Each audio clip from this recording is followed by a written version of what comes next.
This is the new Anambra State, where prudence and economy have become the hallmark of state business. It's not business as usual. Despite its lean resources, the government in place is trying to make every penny count. The government is directing its people to see their resources in the number and quality of services and facilities provided. It's laying the foundation for all future development in all sectors to bring about the much-needed integrated development in education, health, social and economic infrastructure. The government wants this state of firsts to be the first again. Will you help it? Let's join hands to build the Anambra State of our dreams.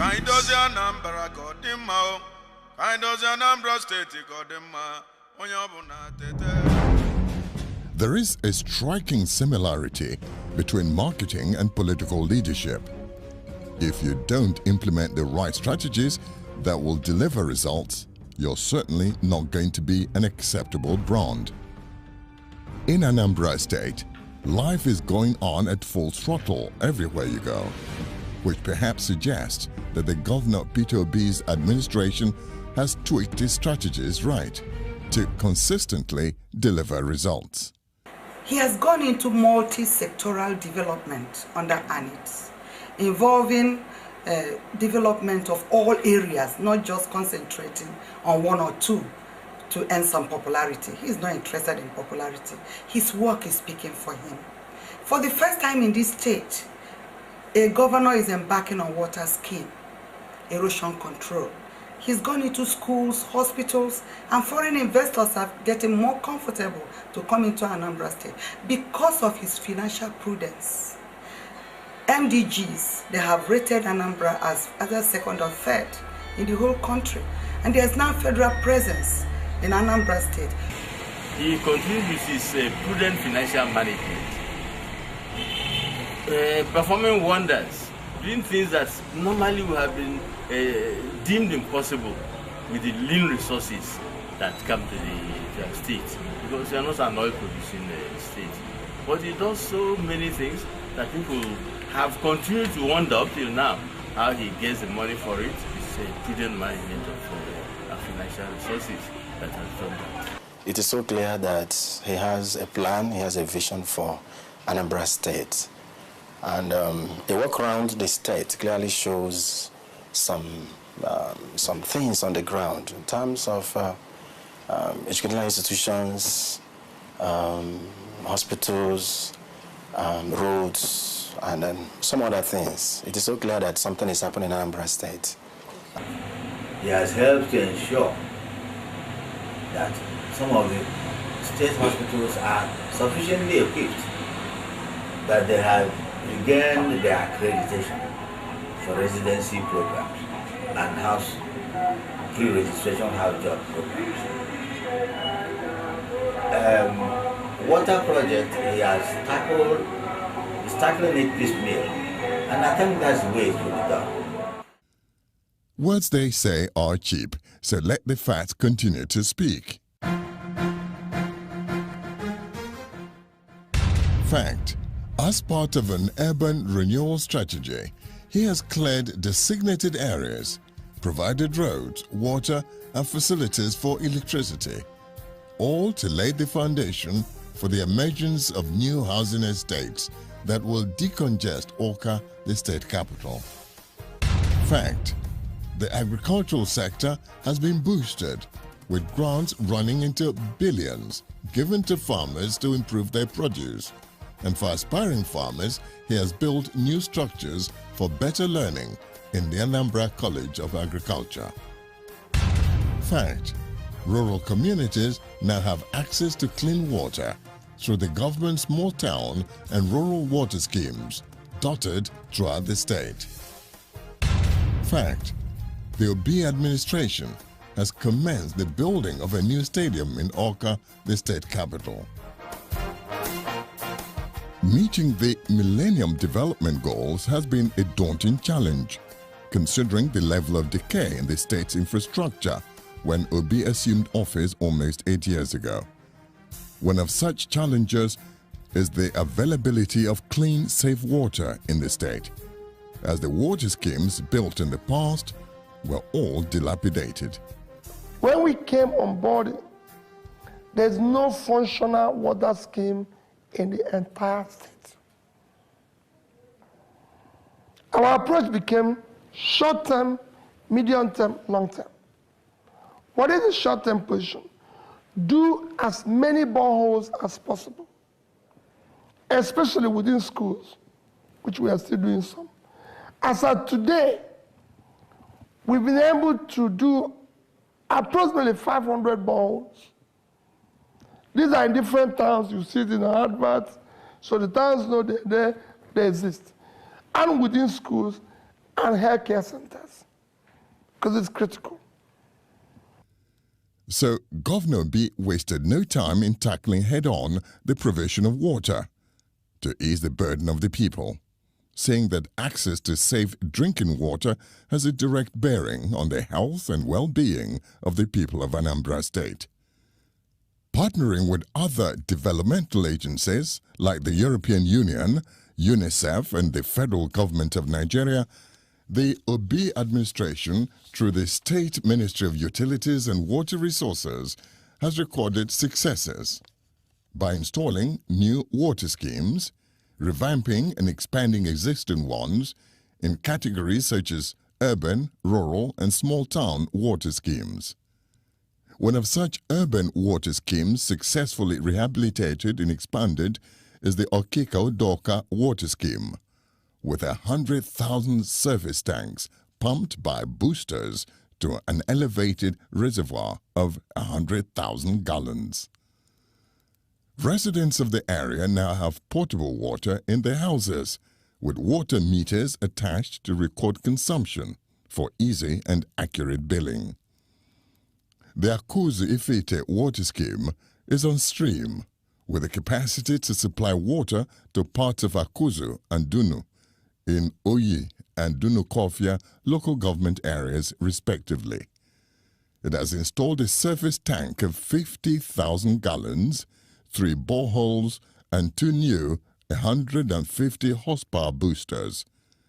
It has the capacity to pump water through a reticulation of nearly 10 kilometers.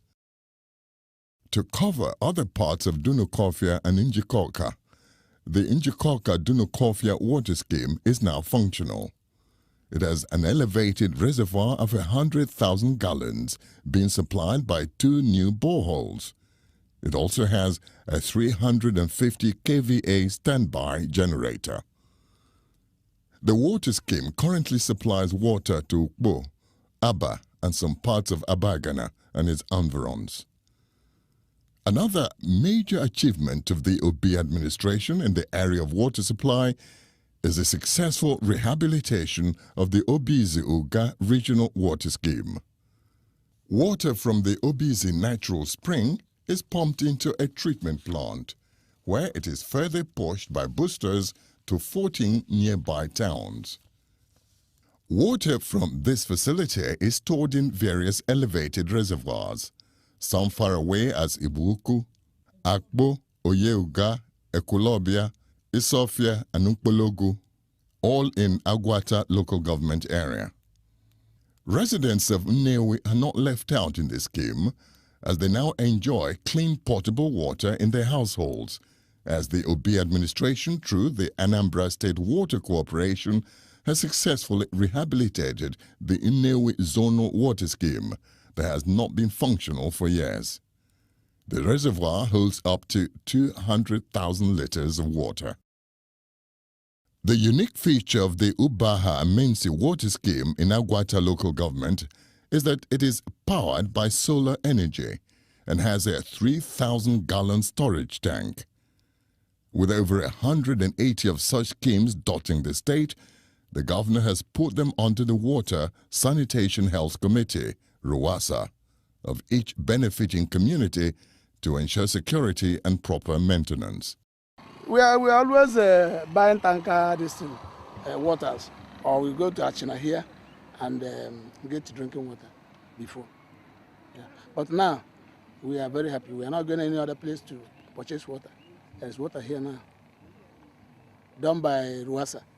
In this area, water is the most precious commodity.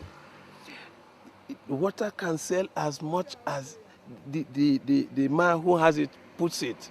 So people are very, very happy. Before now, people think that there is no water underground water in this area, but this government have proved them wrong. We have this kind of facility here, one up there, and 3 other places that are powered with generator. But we have 2 that are powered with solar.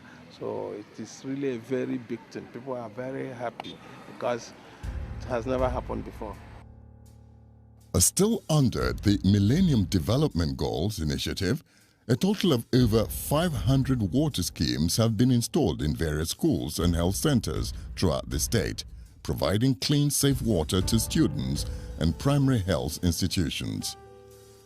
When Obi assumed office, the local government's infrastructure were either dilapidated or non-existent. So for those who lived in the rural areas, reaping the benefits of democracy was something they only imagined but never experienced. Today, the story is different, as those local governments that didn't have befitting infrastructure now have, and those whose structures were in shambles now wear a new look. Onitsha North local government now operates from its own complex with 2 new administrative blocks befitting a local government council. Other structures are still under construction to accommodate more departments for better service delivery. The same goes for Dunukofia local government, as it now enjoys this beautiful edifice built in collaboration with the state government. In this complex, apart from the new admin block, they have a new IGR office, traditional rulers council hall, and a magistrate court. In the past, if you look at the level of development in the local government so far, if you look at the level, you'll find out that in the past, when we had the local government chairman, they are not being supervised. If you compare the level of development, you can see that it's higher now. Much has been done in the local government system.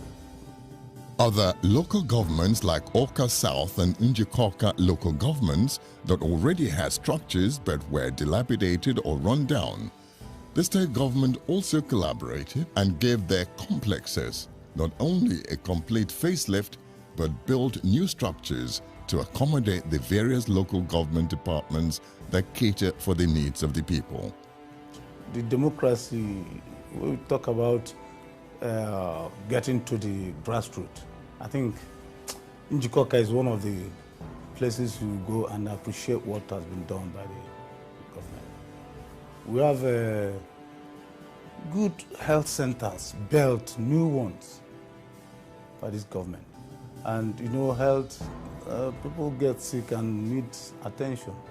We have doctors also that attend to that, especially we make use of even the coppers, the doctors and nurses. We use them effectively in this. And then we have roads, good road networks.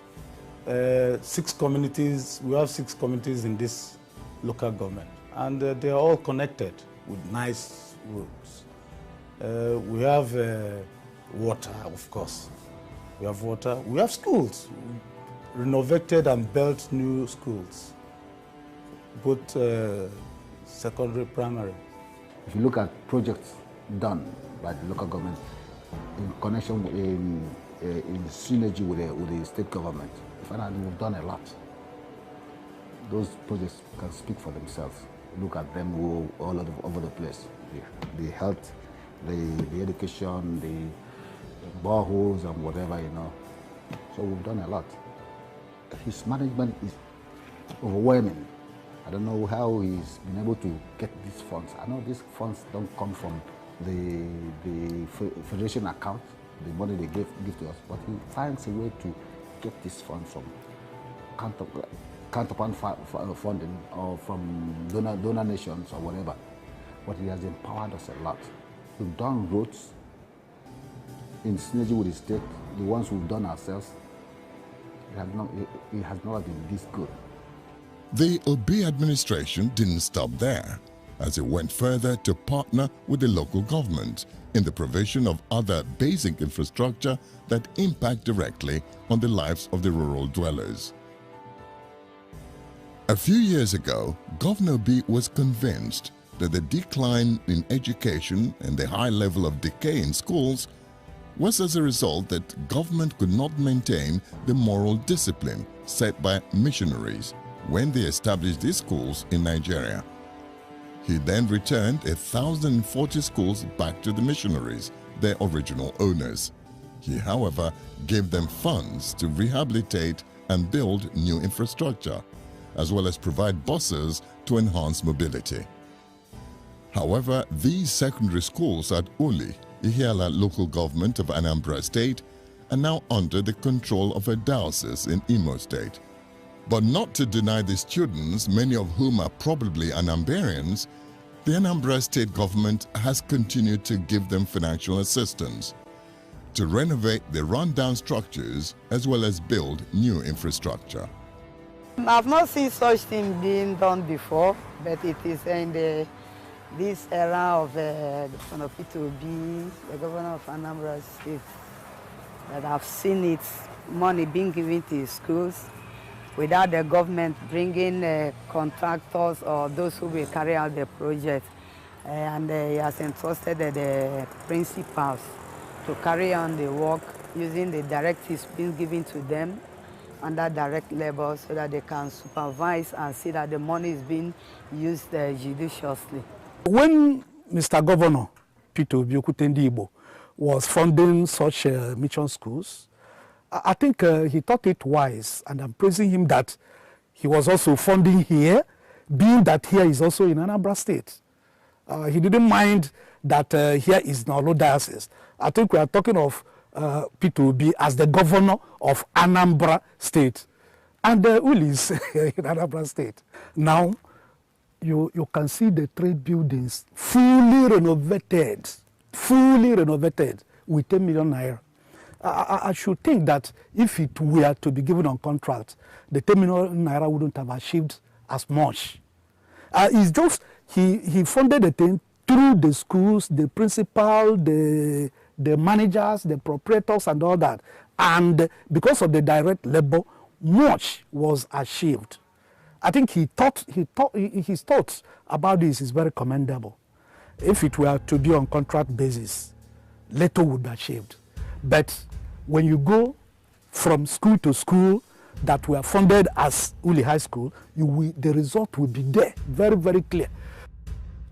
One predominant feature of the economy of Anambra State is its small and medium-scale enterprises that provide employment for a sizable number of its youth population. The impact of regular electricity supply on the growth of SMEs cannot be overemphasized. To ensure that this sector continues to contribute significantly to the growth of the state's economy, Governor Obi has distributed and installed hundreds of transformers to practically all communities and towns in the state, not only to boost business activities in these areas, but also to enhance the quality of life of the Anambra people. From electricity, let's take a look at housing.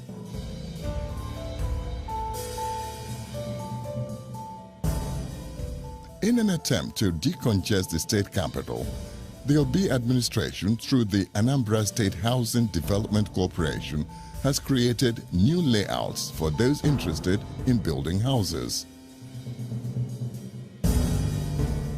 The Ngozika Estates 1 and 2 are witnessing massive patronage as a new residential area has emerged.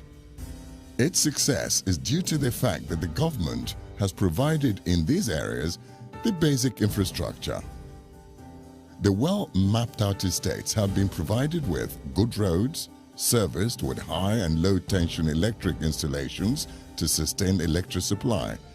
It also has its own water scheme, supplying potable water into each house. In the area of sports and youth development, The Obi administration has recorded many achievements since he assumed office. The state government supports sports development by providing the much-needed infrastructure to enhance performance in sports development. The success of Anambra's sportsmen and women include clinching gold medals at the 2012 Youth Fund Organized Football Championship by the Anambra male under-16 and female under-18 who won the tournament. The under-16 team represented Nigeria in the 2013 championships in Oslo, where they reached the quarter-final stage. In the just concluded 6th National School Sports Competition, Anambra State came third for the first time ever. In the 3rd edition of the Southeast Cricket Competition, the 2 state clubs in Anambra came first and second. So far, so good. We don't have any stadium in this Anambra State, but as it is now, we have the one that built by Mr. Peter. We don't have any football team or whatever, but now he's forming Anambra United Club. It's very, very impressive. I'm very, very grateful. I'm very happy. Even people inside this market are talking better of Peter. The man is trying. In fact, I'm impressed. Encouraged by this, the governor has approved the construction of a mini sports complex in Awka. Phase 1 is already at an advanced stage. The completion of the sports complex will have facilities for various indoor and outdoor sporting events. And we have phase 1 and 2. Phase 1, which we are now handling, consists of the driveway, the car park, the grandstand, and the pitch. That is the phase 1.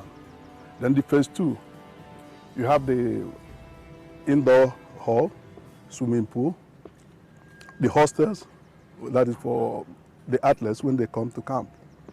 You can recall, we did Awka North Stadium, we did Awka South Stadium, Onitsha North Stadium, or Onitsha South Stadium. And that tells you the governor's intention. Because if he doesn't have any good intention for sports or sporting activities in Anambra, he wouldn't have, in the first place, started thinking of the stadium.